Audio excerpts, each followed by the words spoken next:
Who's that guy? Dude, that's our son. Your son. Okay. You're very young to be committing to such an enterprise, but you know what? I think with you two, he'll come out incredibly normal. Broken. Listen. Stretchy Soldier. I remember when he came out. Of Andy. Oh, Andy. Interesting. All right. And was he that same size and in plastic? Yes. Oh, okay. Yeah, Interesting. He was a little smaller. He was a little smaller. All right, he grew a little bit. But Yeah. he's always been a stretchy little boy. Oh. And he's in the 2nd grade now. He's learning the alphabet. Good for him. It's a very slow pace, but well, yeah. Listen, it's special ed, all right? He was born with a learning difference. I see. Let's say. Is it like the fact that his body is just like pure stretch? Yeah. And he's like too devoted to athletics to devoted. lock in mentally. Yeah, no. He's going to be high school D1 quarterback, okay. Big stretch. But right now, we're just working on the alphabet, the A's, the Q's, the R's, the Z's. It's a big leap there. Yeah, he doesn't know any of the other ones in between. That's fine. Yeah, it's fine. It's all good. He'll sound it out. He'll get it through. Yeah. The concussions will kind of draw it back. With the football. But anyways, this has been Break Stuff. Welcome to this episode of Break Stuff. This is not a parenting podcast. This is not a parenting podcast. Far from it. Far from it. So again, we're welcoming Bryce EZELL, my actual blood brother. Greetings, audience. Blood brother. Onto the episode. He had this idea, and I thought this was a stellar idea. Bryce, why don't you talk about what this episode's going to be all about? So like so much in podcasting, this involves just shameless theft. In this case, the theft of the draft model so popularized on the Bill Simmons podcast for any of you sports fans out there. None of our viewers know what sports are. They don't know what sports are. I don't think they have NFL in Russia. They in Russia. Most of our viewers, if you look at Podbean, which is what we distribute through, it's all Russia. Interesting. Okay. Well, I mean, they know of NFL football at least peripherally. Yeah, I guess. I'm marking the fact that most of our for fan those who base, aren't familiar, it's kind of like when people do like fantasy football drafts here, where it's like you pick players from different teams to build your own team. But what Bill Simmons will do on his podcast is he'll like do drafts of like random stuff. And there's actually a very fun podcast. It's called All Fantasy Everything, where every episode is a new draft, but it'll be like draft of airport cheese or it would be like draft of airport food or draft of 80s movies. Yeah. And since this is a podcast with love for all things metallic, both music and substance, yes, these are metal microphones, not plastic mic. We could have gone plastic. We could have gone went plastic. with metal. We went with the metal. I thought we could do a metal draft, and since this is kind of the era of metal in which I was coming up, and I know that a time period that these two also appreciate, we're going to do the draft of the best metal albums of the 2000s. And so the stipulations for the draft are we've made a list, which I'll go through very quickly shortly, and we are going to have 5 rounds, so each of us get 5 picks, and we have determined that the draft order will be Andy, then myself, then Carson, and it'll go in snake fashion, so it'll go 1 through 3, 3 through 1, and so on and so forth. But because there were so many great albums that came out in this time period, we all produced a list of our nominees. So any of these are fair game. So even if I put one on the list, Andy could pick it first if he wanted to get to it, or so on and so forth. So very, very quickly, the albums that we have picked from the exhaustive list of all possible metal albums from this decade exhaustive. are Alcé Souvenirs d'un Autre Monde, Arch Enemy's Doomsday Machine, Baroness's Red Album, Behemoth, The Apostasy, Colors by Between the Buried and Me, 2 albums by Children of Bodom, Follow the Reaper and Hate Crew Death Roll, Converge's Jane Doe, 2 albums by The Dillinger Escape Plan, Miss Machine and Ire Works, Dimmu Borgir's In Sorta Diaboli, 2 albums by Dream Theater, Octavarium and Train of Thought, Isolation Songs by Ghost Brigade, Angle by, is it Ishan or Ishan? Ishan, thank you. Same is fine. And then this is a very awkward band name to say, and I should qualify that this is not a certain certain terrorist group from the Middle East. ISIS is the band name. It is in all caps, unfortunately for them, though they're disbanded now.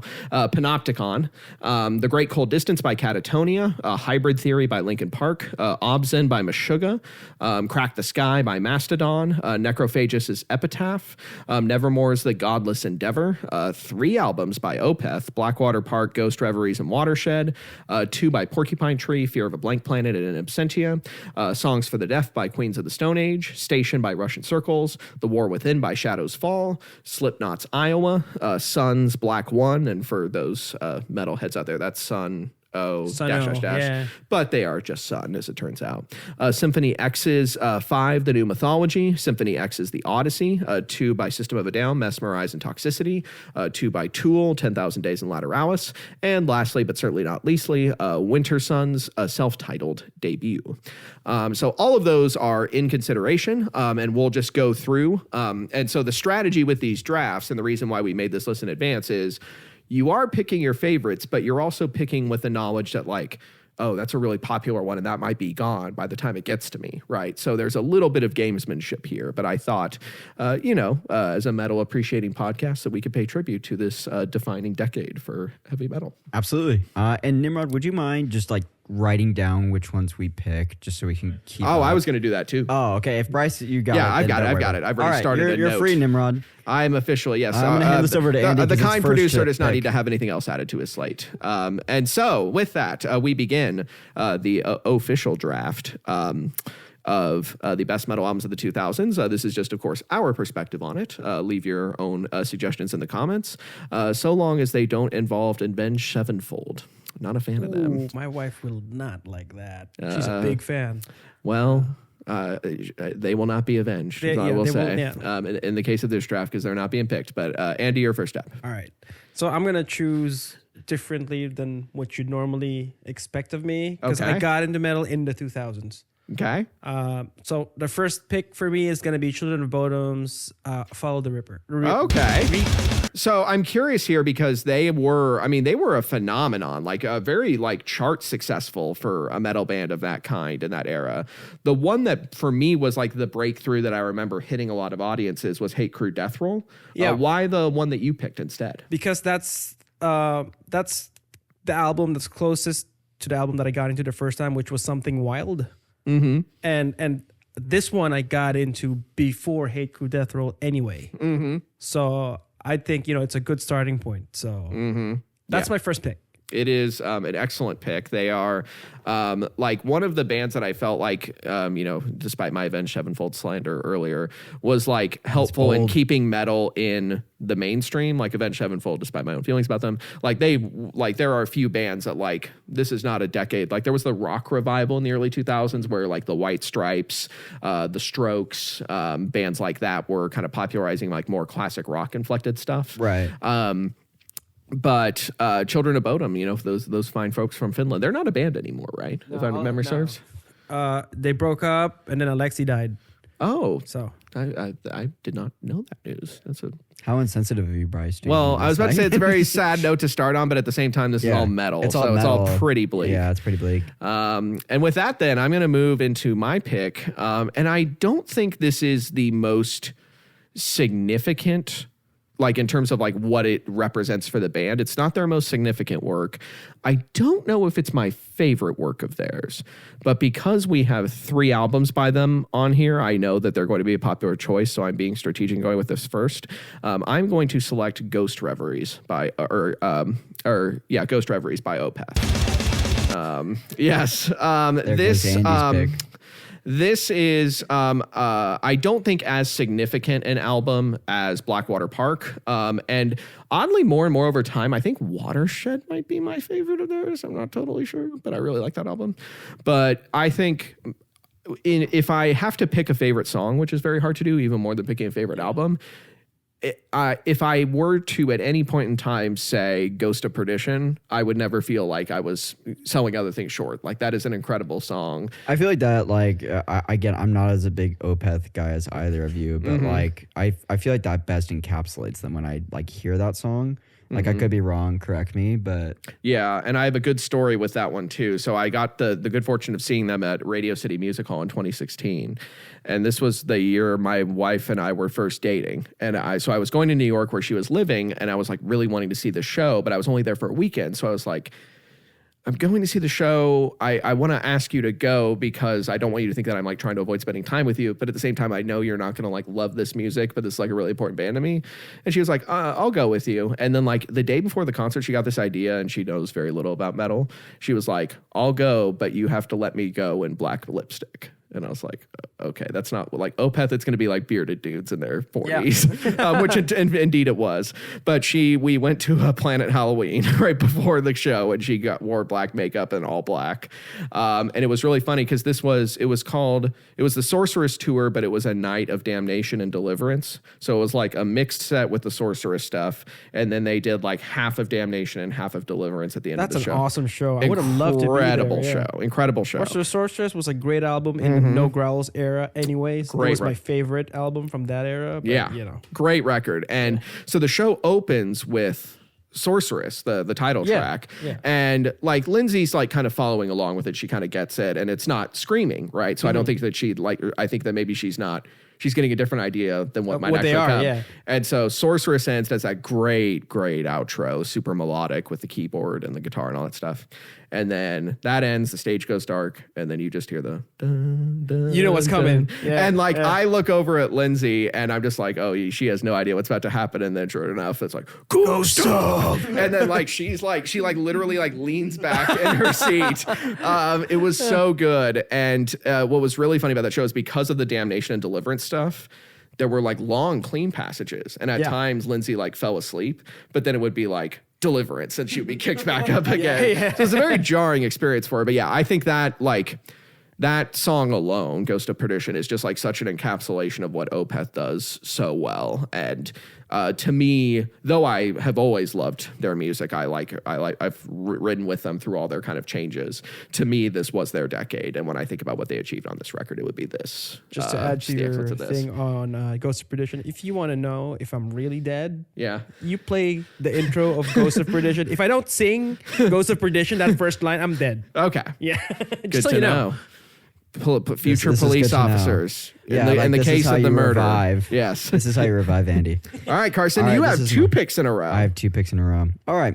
I thought a lot about this, and I feel very confidently because I think this album really defined what was to come for metal. And like, say what you will about it, because I think it did spawn a lot of very poor bands. But I think this was one of the best mixes of this band. I think this is one of the best performances, and then the most transformative for the metal community, and that is Obscene by Meshuggah. Fantastic choice. I saw it coming. Yeah. I think like I always say, like when we made Does It Go Hard, it's like in my mind is every track freaking like punching you in the face. Yes. And Meshuggah it is. And like in this album specifically it is. But there is still like breathing room. Like I don't like albums where it's like there's like a whole like song. Like I know we're just talking about Opeth, but like sometimes like there's like a whole song where it's just like air. And it's like, all right, cool. Like I know we needed a breather 100%, but like I don't need that long of a breather, you know? Whereas like you even take like a song like Bleed, which I think has greatly transformed the entire landscape of metal.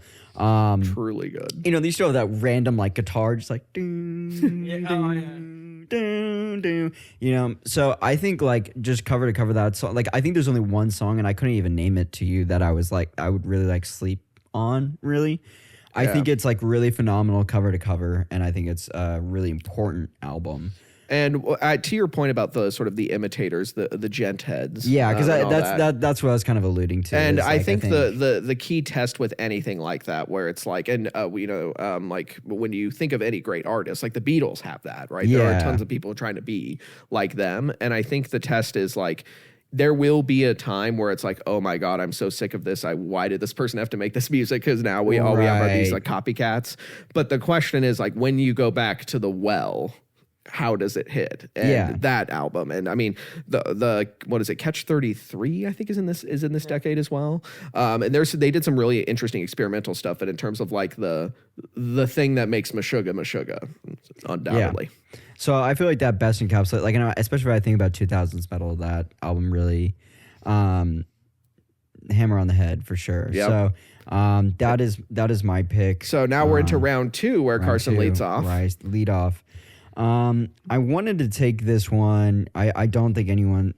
This is the only other album that I was like, maybe someone would pick this, and I think it's like Andy's not gonna be surprised by this one at all. But I think it does. It was like the best encapsulation, like representation of the sound that they were developing in the 90s, and then this was kind of the explosion in the best representation of it, and that is Tool's Lateralis. Not surprising at all, but great choice. I think they really honed their sound in this record. I don't think it's perfect. I think like the last 3 tracks, I can't remember the last time I've genuinely listened to it. But I think this really encapsulated their sound, really defined what they were and what they were their impact was going to be in the metal community.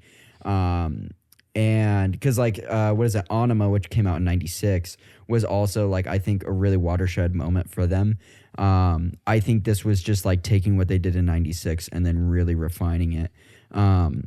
I know 10,000 Days is on this list as well, and I think it's a really good record, but I think it's a really good record for like Tool fans to really like sit and digest with it. I think it's the best representation of like, it's an album you really have to sit with because there's a lot more, like even though you start off with Vicarious and Zombie, the rest of it, maybe minus like The Pot and Rosetta Stone, the rest of it is very more reflective and more talking about like Maynard's mom. And even Rosetta Stone, it's like, is the average fan going to listen to like Maynard like speed talk his way through an accounting of an alien? Yeah, yeah, exactly. So I think that's why, like, you know, even as good as 10,000 Days is, and I would say like even though the start of that song is super weird, the rest of it is actually mad cool. But you have to like sit through that part where you're like, I don't know what's going on.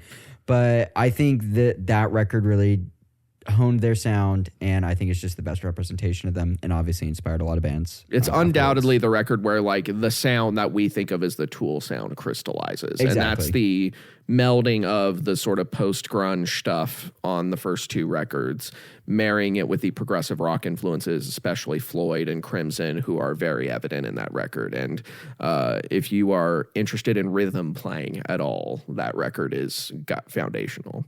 And on the subject of rhythm playing, this is another strategic choice because I think this could go. And I'm going to take Station by Russian Circles. I am wearing their shirt right now, after all.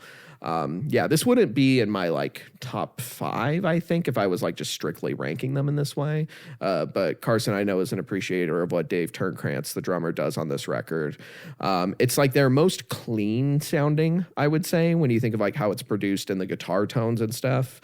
But the drumming, like the 1-2 punch of Campaign and Harper Lewis, the first 2 songs, I think it's like, in terms of like what you could do with dynamics in like 13 minutes, which I think is about the length of time of those 2 songs together, absolutely unbelievable. Especially what Campaign does, the opening track, because it's this gentle, almost like explosions in the sky type song, and right as it builds to what you think will be this like big wailing kind of crescendo, it completely pulls out and it like stops and almost restarts into something new. And I think that though this band would go on to achieve its peaks a couple of albums after this with Empros and Memorial, this is, especially since, if I'm not mistaken, this is the first record with Brian Cook as the bass player. I think that's right. And he's still with the band now. Like the sort of the sign of what was to come for this very impressive trio, it would be Station for me. And then I think just one thing to add to you know, it actually surprisingly was not going to be on my top 5. Oh, okay. You know, which is crazy. But if anyone's interested in just learning really good drum parts, like parts that are like melodies all within themselves, like go to that album or any of Dave Turnkrantz kind of stuff. Because if you think of an instrumental band, which some people don't think that's super interesting, which for me, I got to be in a certain mood to like listen to a band like Russian Circles or even like And So I Watch You From Afar. But it lends a lot of room for the drums and every instrument to kind of like really sing and have its own melody and part. And so if you're like looking to learn like really cool drum parts that are just unique in of themselves, like don't like go to Station, because it definitely is like a really, really good record for that. All right, Andy's up. He's got the last pick of round 2 and the first pick of round 3. All right, next move for me. Another band that really sealed the deal on metal for me. Mm-hmm. It's going to be Arch Enemy's Doomsday Machine. Excellent. It was during about this time where I started playing guitar. Mm-hmm. And, you know, I'd always go into the ESP Guitars website. And back then, they had a media player. And so once you logged into their website, music plays from their artists. Mm-hmm. So this is where I discovered bands such as Bodom, Arch Enemy, Behemoth, Firewind, all these good guys, right? And so, yeah, I just immediately latched on to Bodom and Arch Enemy. And so my first 2 picks were those two, because in my head, Arch Enemy and Bodom were the 2 bands that really, really got me into the dark side. Yeah. You know? So that's my... Got you sick. Exactly. And the first ever Arch Enemy song I heard was Nemesis, which is, I think, their biggest hit. Mm-hmm. It's from that album. Yeah. Doomsday Machine. I got the CD too during that time. Oh. So big We love fan. a metal CD, folks. Crystal case. Yeah. So, ideally a digipack, but we'll accept a crystal case. This one didn't come out in a digipack. Disappointing. During this time, it wasn't all the rage shit. So it's crystal case. You get a sleeve if you're lucky. Yeah.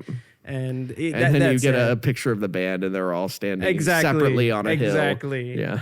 And so, quick story about this one. So, Arch Enemy, I was new to metal back then. And I'm like, heard the growls. I'm like, cool. Wait, that's a lady? What? I'm like, that's gotta be a trance, right? No? Oh, okay. Damn. That's why I picked Arch Enemy. Mm-hmm. Also, it was the Amott brothers they were in together at that time. And I was like, oh my God. Yeah, I got brothers who are musicians. I'm gonna do that. We didn't do it, but that's a hard thing to aim for right off the bat. Yeah. I thought I was gonna be like Gojira or some shit. Yeah. But another great band. Another great band. All right, and then now the first pick of round 3. Okay, safety pick for me now. Okay. We're gonna go to Train of Thought by Dream Theater. Very fine choice. So I was already into Dream Theater way before I was like really, really properly into metal. Mm-hmm. It's just because we have like a similar story that I started playing my instrument and I wanted to see the experts play at it. Yeah. And I saw Steve Vai and that kind of just like, okay, I want to be a professional musician. Mm-hmm. Period. I want to do that. So that led into Dream Theater because my cousin showed it to me as well. And I'm like, holy shit. Yeah. Right? The first song I heard was Hollow Years from the beautiful ballad. The Budokan too. Yeah. With a solo. But like it was during the time that Train of Thought was released. So I was like, oh shit, As I Am. Damn, This Dying Soul. God damn. All that good shit from that album. So I'm like, this is heavy, super technical. And I want to do that one day. Yeah. I still can't do it. So the Dream Theater's Train of Thought, big album for me. Yeah. Very formative. And it is the most like metal of their and I think they were from like, this open era. about that. Yeah, from this because I remember Portnoy saying it like, we're known to be this progressive band, but if you listen to our music closely, there's this heavy side as well. And so for Train of Thought, we were like, how about let's really, really, really go into that side? Mm-hmm. And that's the result. And love it. I think Train of Thought is a big reason why I am the musician I am today. Yeah. It's one of those. So there's a lot of incredible musicianship on that record. That's absolutely. For sure. Yeah. Honor Thy Father's drum intro is crazy. Drum masterpiece. And that's like where like Labrie kind of sells being a badass, which he does. So it's like, don't cross the crooked strip. That's like this. It's pretty good. Yeah. You honestly did a good impression of that. Right? I mean, I may have I'll add some effects to that. I may have listened to that and I may have rewound that specific part an embarrassing amount of times on my old Discman back in the day. That's cool. All right. Well, now, I mean, there's still a lot of like crazy good choices out here. Well, I think that's the thing that's tough is like it was a great decade for metal, and it's hard to kind of pinpoint. And so I felt like I got the 2 picks where I'm like, okay, I think these are like ones that could go but are not going to go, or that could get taken before I could get to them. So now I'm just going to kind of go with what I like, what sort of clicks with me personally. And in this respect, I think I might like surprise myself here. I thought I had my pick in mind, but now that I'm staring at this one, I think I've got to go with it, which is one of my favorite vinyls. I own it on red vinyl. It's a beautiful copy, which is from 2006, Catatonia's The Great Cold Distance. And they were interesting because this was my entry point to them. And so I didn't hear them back in the 90s when the lead singer, Jonas Rensky, was like screaming still, and then he lost the ability to do so. And so they moved into sort of this melodic-y or melodic doomy kind of thing, and almost goth actually in some ways. And I think the songwriting on this record is just amazing. And there's stuff that like in a different like. This was like the time when in movie trailers, like metal was getting played, like for like Spider-Man 2 trailers and stuff like that. It was epic. And so part of me wonders, like, for some of these bands that had songs that could have been like good crossover hits, like what would have happened if like My Twin on Catatonia's The Great Cold Distance had been in like a trailer for like Spider-Man 3, which would have made that movie immensely better because, as we all know, it kind of didn't really go well. It got memed to death instead. It did. But I just think it's an incredible, and like what I like a lot in metal is like its embrace of the melancholy and kind of overcoming it with heaviness. And this record, like all the lyrics are insanely depressing, but in a way that is like very like cathartic to listen to. Yeah. So just very, very powerful. So I would go The Great Cold Distance here. Great Cold Distance. All right, Carson, two All picks right, in a row. That was a shocking pick. Not that it was a bad choice. I just wasn't expecting that. That's a solid choice, though. My back to back. Okay, I do have my back to back. What do I want to say is first, though? I guess. Yeah, I'll just go for it. Okay. I will say. Oh my gosh, why did I forget the name of this album? That's embarrassing. I'm gonna go with System of a Down's Toxicity. Great choice. I think they really, really, really hit it out of the park with this album. Also, another one of those albums where it's like very non-skippable. I feel like the whole album one like really flows one from another really, really well.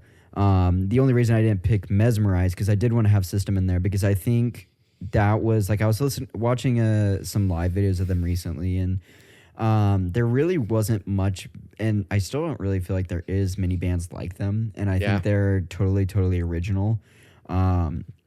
And so I think that's one thing that I think really sticks out, but also their cultural impact, specifically with like the Armenian community, bringing light to that, which I think is really important.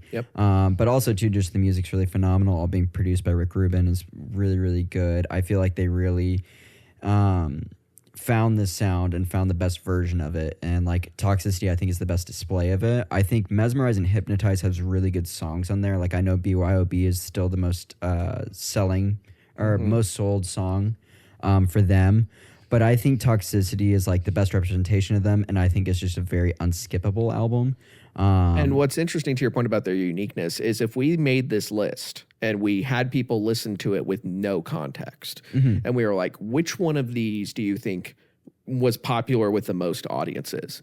System might be at the bottom of that list. Because their music is, I mean, it's like Frank Zappa doing metal. It's like so strange. And then it's like, wake up. Wake up.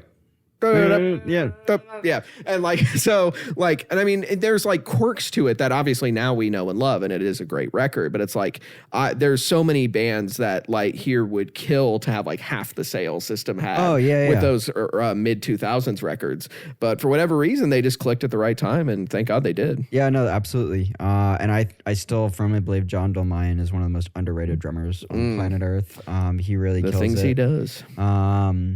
Yeah, so I think that's my, because what pick are we on for? Now we're on round 4, last 2 rounds. Okay, yeah. So Carson, you only have 2 picks left. You have this pick and then the final pick of the draft. Okay, yeah, I know what I'm going to do. Fire away. This is Andy's favorite band of all time, and I'm going to do Slipknot's Iowa. Okay. Carson really wanted to, ask the parent company, as was described in previous episodes, to get a big mask budget for this episode. Yeah. And then Andy heard about it and was like, absolutely not. He was like, absolutely not. Yeah. Andy has some veto power with the parent company, but like not a lot. But he was able to like swing a little bit higher, In exchange for other things. Yeah, you're not gonna have a fun night after this, apparently. So I chose Iowa. I think if their debut album came out in 2000, I would have just said their debut album. Mm-hmm. I think that is a great representation of them. But Iowa, I think, was like the best. I don't know how to put it. Someone was describing the.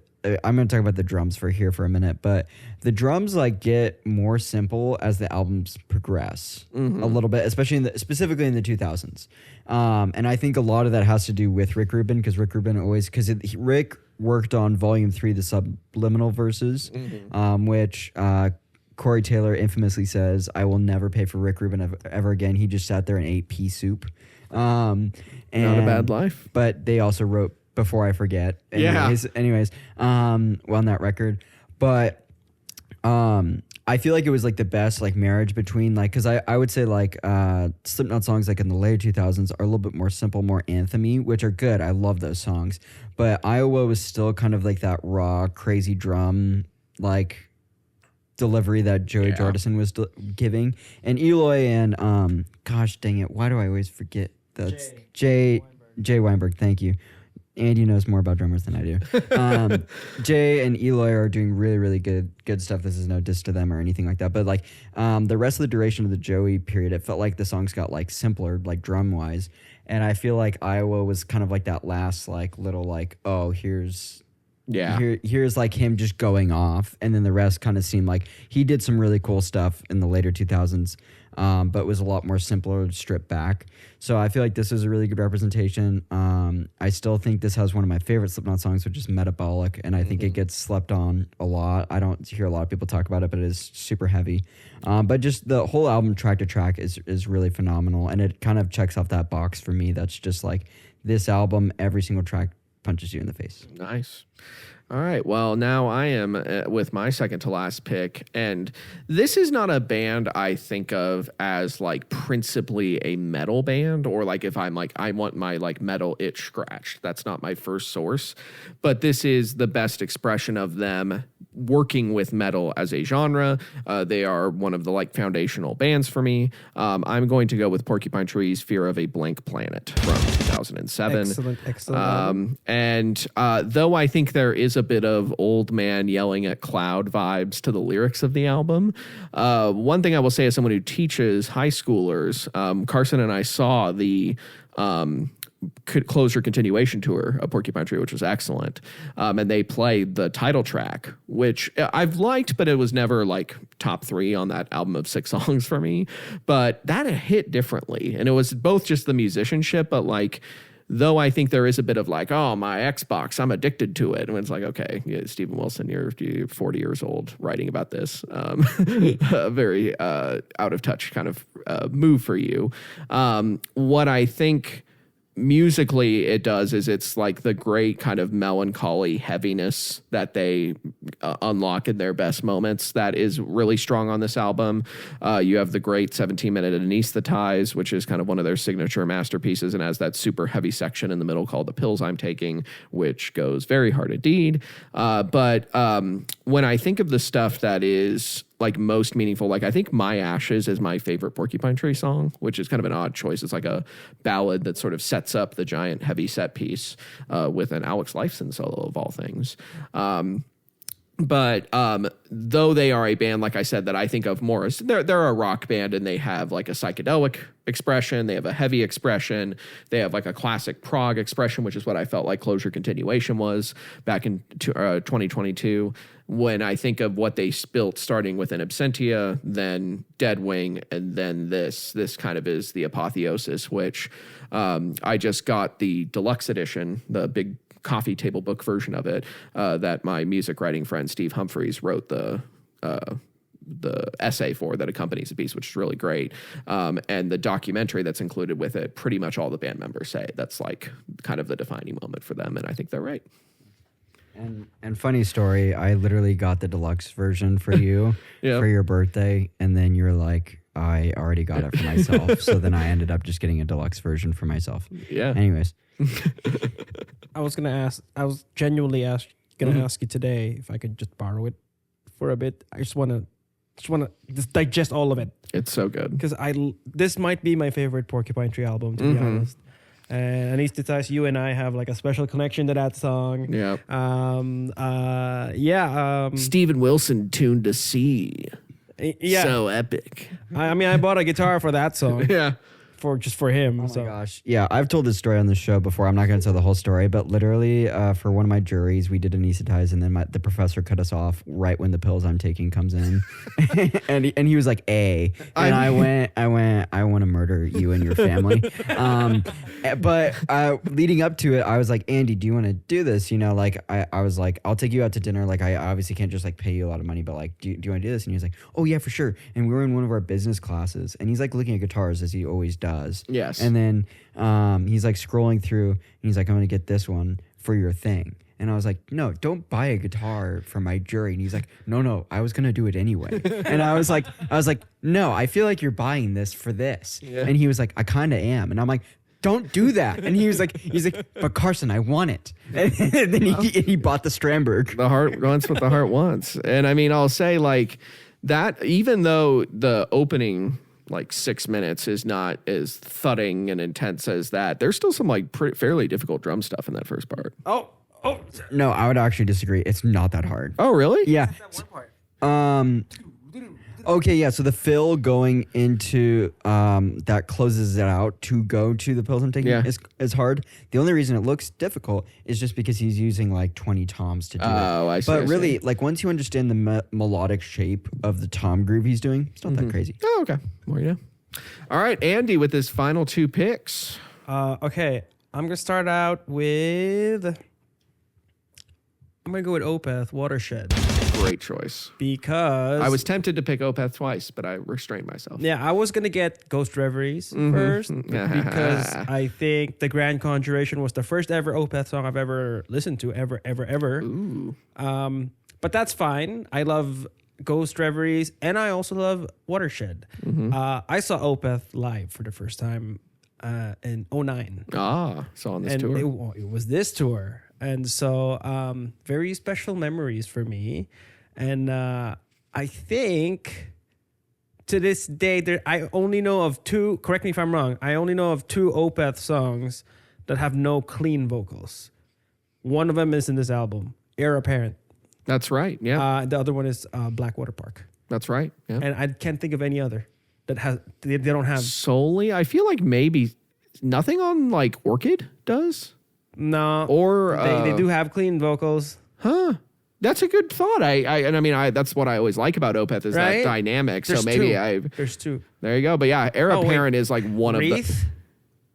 Maybe. Yeah, possibly something on Damned or Deliverance. Wreath, right? Doesn't have clean vocals. I can't remember now. I'd have to go back and I mean the songs. I'm pretty sure Wreath doesn't. Okay, three songs. But Wreath. yeah, Heir Apparent. You want to talk about just like something that punches you in the face? Yeah, so it's like it. The album starts off beautifully with one of my favorite songs to play on acoustic. Oh yeah, Coil. Coil.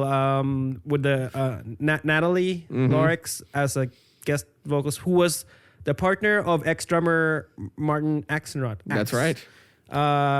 Great, beautiful voice. Mix it with Michael. It's just like, wow, damn, paradise.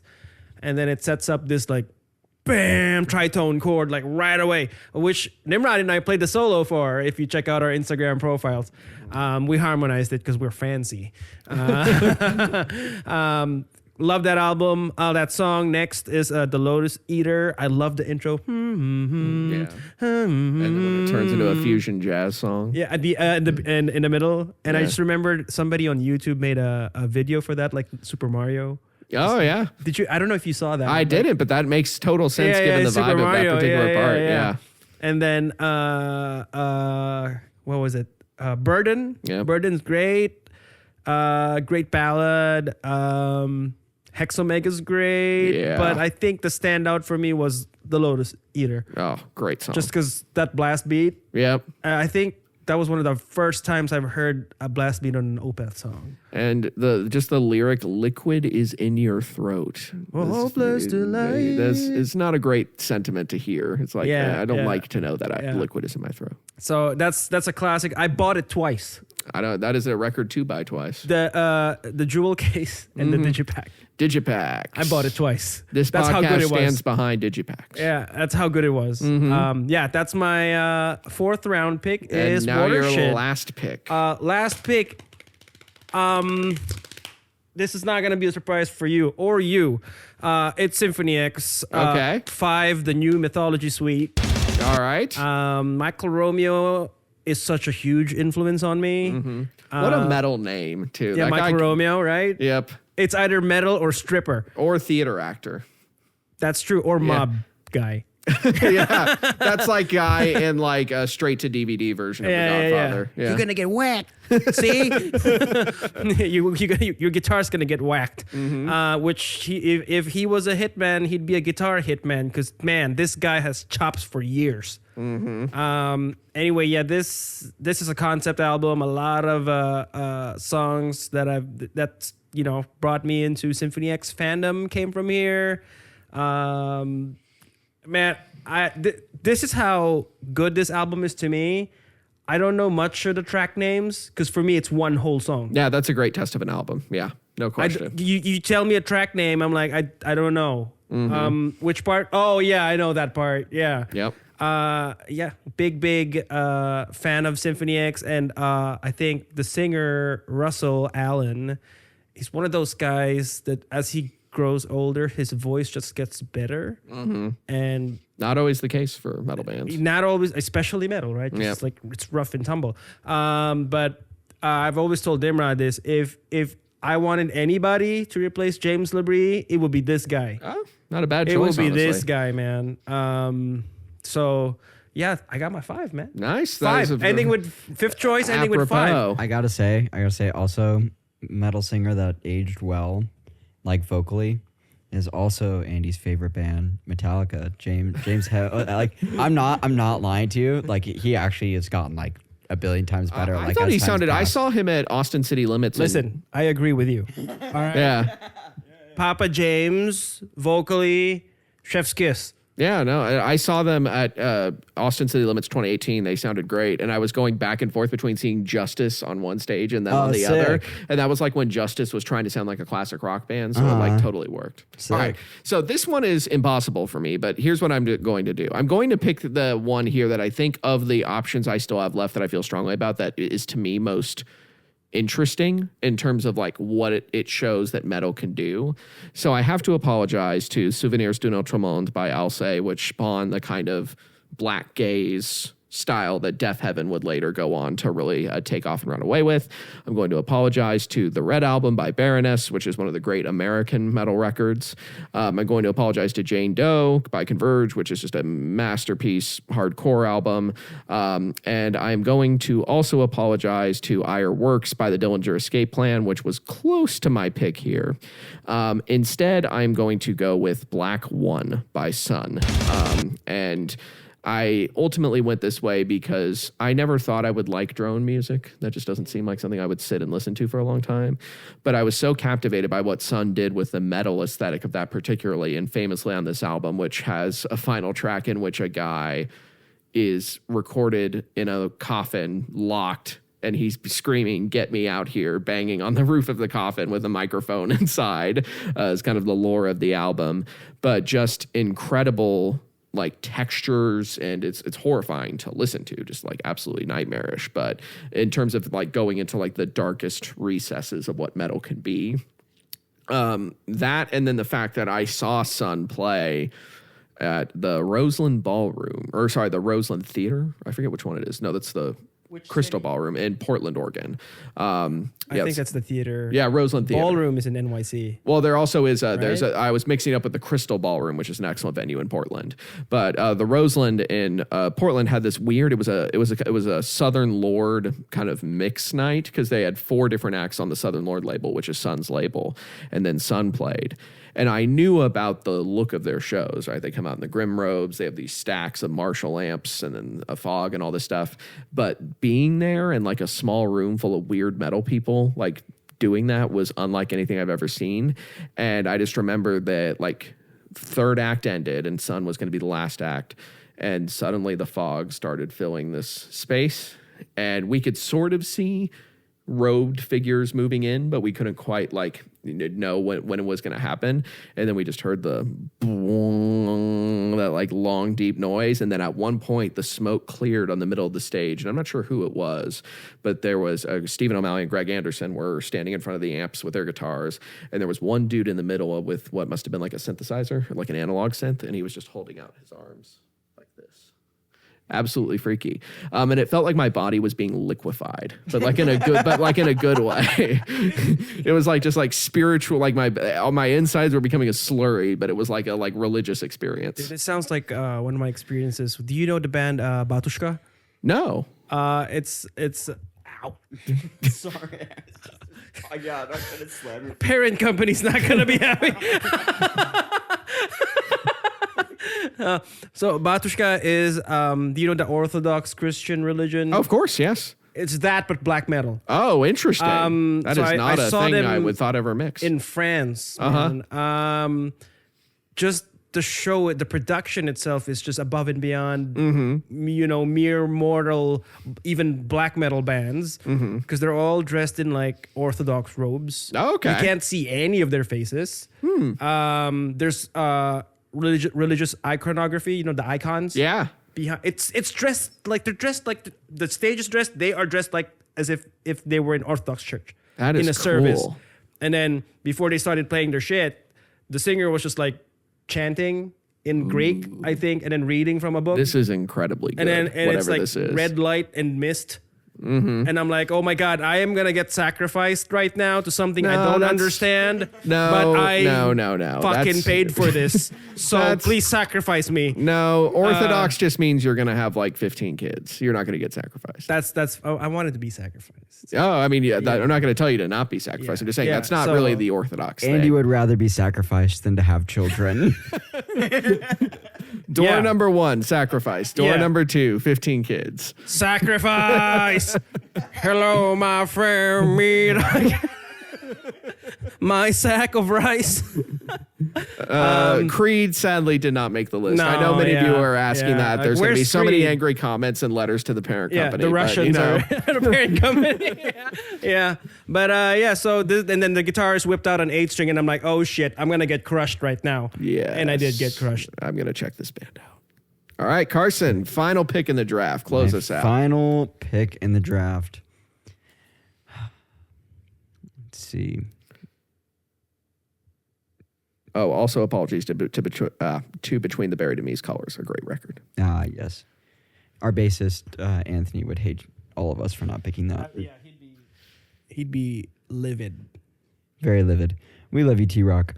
All right. All right, my choice, and I was curious if you were going to pick this band, and you said you almost did, but I'm not going to pick the record that you would have. Okay. Dillinger Escape Plan, Miss Machine. Amazing record. Is my top 5. The only caveat I have, and I think why it's on the lowest on my list, I wouldn't say it's a bad mix, but it's a thin mix. Yeah, I could see that. I always have to turn it up when I listen to it. Yeah, so that's my only caveat. But Dillinger is one of the bands where they're really capturing something that like I didn't know existed, especially rhythmically. Yeah. I think the best example is We Are the Storm. I couldn't tell you what time signature it is, nor could I even like tell you what the beat the hits are. But it grabs me, and like I feel like this like just force. Like I don't know, like it's like again goes back to like the Does It Go Hard? Like it's like I feel like that song is really, really good. I don't think it's a super popular song of theirs, but I would love to see that song live. And I think This has a lot of like great singles, like Setting Fire to Sleeping Giants. Highway Robbery is also freaking insane. Yes. So I feel like this album just kind of hits the ball out of the park multiple times. Also, this is not related to the best album of middle of the 2000s, but their lead singer Greg is one of the main reasons why I got into working out. Oh, I mean, he is jacked. Because like I always firmly believe that. I was like, what makes a metal band even more believable? I was like, if I can believe they could choke me out and kill me, and that guy's bicep is larger than my head. Yeah, you know what I mean? is. It's larger than your head. It is definitely larger yeah. than my head, and so I've got a large cranium. and that's what I'm saying. That's why I said like he's got a like, and it's crazy. So I feel like that raw energy, like especially, I think that's what really grabbed me towards metal music. It's just kind of like that raw expression and release, and I feel like the Dillingers, like, and Ironworks, I will say, like, Miss Machine is here, and like Ironworks is just like right there, like front to back, incredible. Yeah, they're both really incredible albums. It's hard to compare them. And to be fair, Ironworks does not have a moment like surprise, which is just a great way to start out a metal song. I think more people should do that. So good. So good. So I couldn't make my list without including them. Also, I meant to mention on our best albums of 2024, Greg, the lead singer, has his new band called Better Lovers, and they came out with a record this year. Also really phenomenal. I'm adding that to my honorable mentions. But that just concludes the draft, correct, Bryce? That does. Game Master, do you have any final words? Anything that you think that definitely should have been there that, Andy and I were think we all drafted well. We drafted strategically. There were definitely some like deep cuts here. Like Ghost Brigade is a band I will always go to bat for, even though they are very like under the radar kind of Scandi metal band. But I think the fact that there is so much good left on the table just means that this was a great decade for metal, which it was. So that's all there needs to be said about it. Well, Bryce, thanks for coming out. Bryce is from Atlanta. He's not from here. So thanks for coming out for a couple episodes. Of course. Glad to be on the pod. Thank you for having me. Yeah, and thanks for setting this up. This was really fun. Andy, any last words? This was a great idea. I had fun, man. No, thank you. I'm super happy with my 5. Yeah. As you should be. And we'll put up our 5 like a little bit more official at the end here. But thanks for tuning in to Break Stuff. We'll see you next week.